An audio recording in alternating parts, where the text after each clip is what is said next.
2025ற்கான IPL தொடரில் CSK அணி தனது அனைத்து லீக் போட்டிகளையும் நிலையில் தோனி மீண்டும் அடுத்த ஆண்டு IPL தொடரில் விளையாடுவாரா அல்லது ஓய்வு பெறுவாரா என்ற கேள்வி மீண்டும் எழுந்துள்ளது.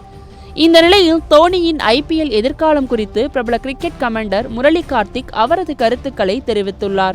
அதாவது, தோனியின் IPL பயணம் ஒரு முடிவுக்கு வரவேண்டிய நேரம் இது.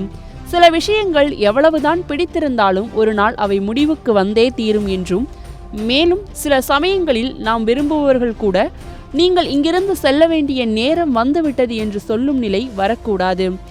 விராட் கோலி கூட 36 வயதில் இன்னும் சில ஆண்டுகள் ஆடலாம் என்று இருந்தும் அவரே விலகிவிட்டார். ஆனால் தோனி என்ன நினைக்கிறார் என்பது யாருக்கும் தெரியாது.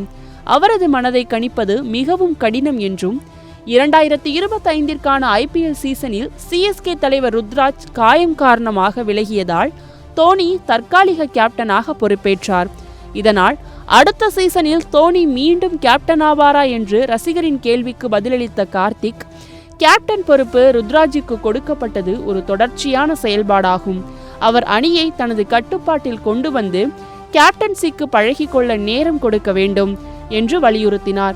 கேப்டன் பொறுப்பை ருத்ராஜிடமிருந்து எடுத்து தோனியிடம் கொடுப்பார்கள் என்று நான் நினைக்கவில்லை என்றும் அவரது பல கருத்துக்களை தெரிவித்தார். இந்த கருத்திற்கு தோனி ரசிகர்கள் கொந்தளித்துள்ளனர்.